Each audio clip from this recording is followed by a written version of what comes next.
Franck Ezeler, bonjour. Depuis près de 3 semaines, 800 mètres cubes de pétrole sont déversés chaque jour dans le golfe du Mexique. A-t-on déjà connu pareille catastrophe?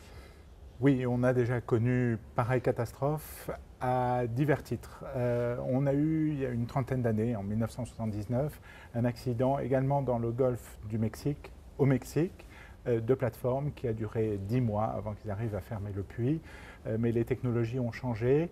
Récemment, l'année dernière, il y a eu un accident semblable en Australie et il a fallu 50 jours pour boucher le puits. À l'heure où nous réalisons cette émission, la première tentative de pose d'un couvercle au-dessus du puits s'est soldée par un échec. Est-ce que vous pouvez nous en expliquer les raisons? Il s'est passé que le pétrole qui sort de ce gisement a une composition particulière. C'est un mélange de liquide et de gaz. Et au moment où il sort de la tête de puits, le gaz se sépare et se forment des hydrates. Ça, c'est dangereux, c'est ça, on ne peut pas le... Ces hydrates, non, ce n'est pas dangereux. En tous les cas, c'est un cristal. C'est un mélange de méthane avec des molécules d'eau autour qui cristallisent. Et ça perd sa fluidité. Et donc, on ne peut plus pomper les hydrates. Et ça bouge tout le système. C'est pour ça qu'il a fallu déplacer cet entonnoir. Mais de toute façon, ce n'est qu'une solution transitoire. Oui, c'est tout à fait une solution transitoire parce que la vraie solution pour boucher, empêcher cette fuite à terme, c'est de mettre du ciment à l'intérieur du puits.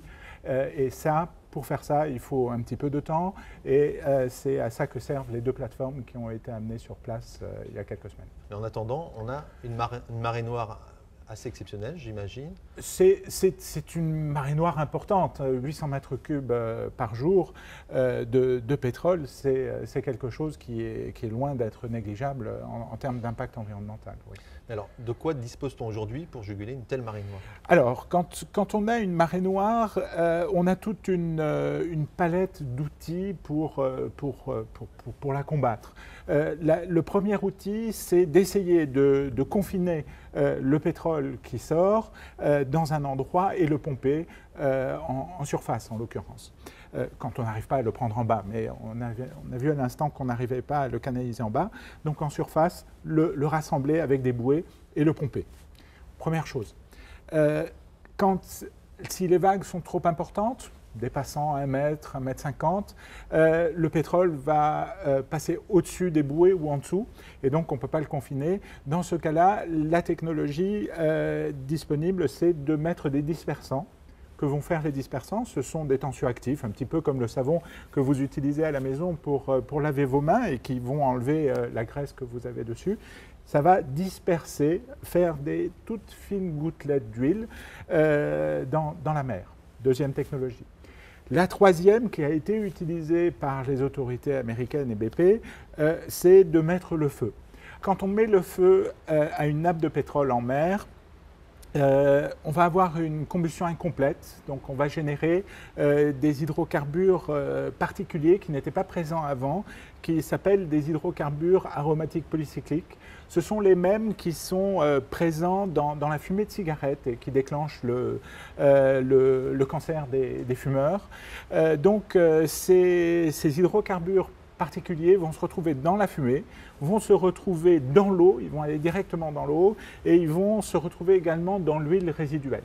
Donc pour ça, ce n'est pas une bonne chose. Et il y a une deuxième raison pour laquelle mettre le feu n'est probablement pas un procédé que beaucoup de gens vont avoir envie d'appliquer et ont appliqué dans l'histoire. C'est que le pétrole, une fois qu'il est sur la mer, va former une émulsion. Donc une espèce de mayonnaise ou de mousse au chocolat. Techniquement, on appelle ça une mousse au chocolat.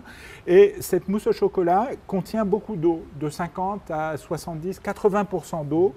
Et quand on brûle ça, on va faire un polymère, une espèce de glaçage pour rester dans le domaine alimentaire, à la surface de cette mousse au chocolat et qui va la rendre imperméable.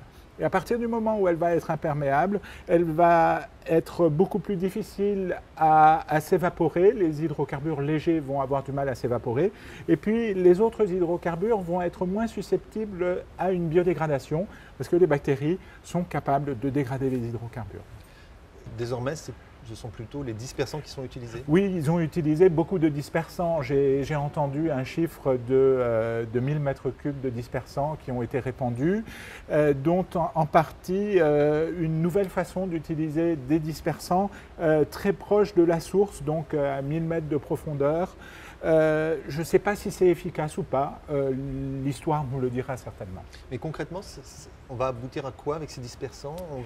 Le dispersant va augmenter la surface entre l'huile et son environnement, l'eau et l'air. Donc il va favoriser l'évaporation des hydrocarbures, il va favoriser également la dissolution des hydrocarbures dans l'eau et l'interface entre l'huile et l'eau. Et en particulier, cette interface est quelque chose de très important parce que c'est à cet endroit-là que vont se situer les bactéries qui vont dégrader cette huile de façon tout à fait naturelle. Et concernant le pétrole qui arrive sur les côtes, comment le traite-t-on? Alors, là, il y a plusieurs approches possibles. Quand on est sur du sable, c'est de la récupération avec des pelles, avec des instruments mécaniques plus ou moins sophistiqués. L'autre chose auquel vont être confrontés les Américains, en particulier dans le delta du Mississippi, ce sont des petites îles avec des plantes, des herbes. Et là, la récolte va devoir se faire de façon douce. Il va falloir s'approcher avec des petits bateaux, essayer de récolter pratiquement à la main, en mettant évidemment des équipements de protection individuelle, des gants, des protections respiratoires pour les gens qui feront ça, et de récolter le pétrole de cette façon-là. Ça sera d'autant plus facile qu'arriveront des petits morceaux de pétrole et que ce ne sera pas un afflux massif. Riezler, merci. Merci beaucoup.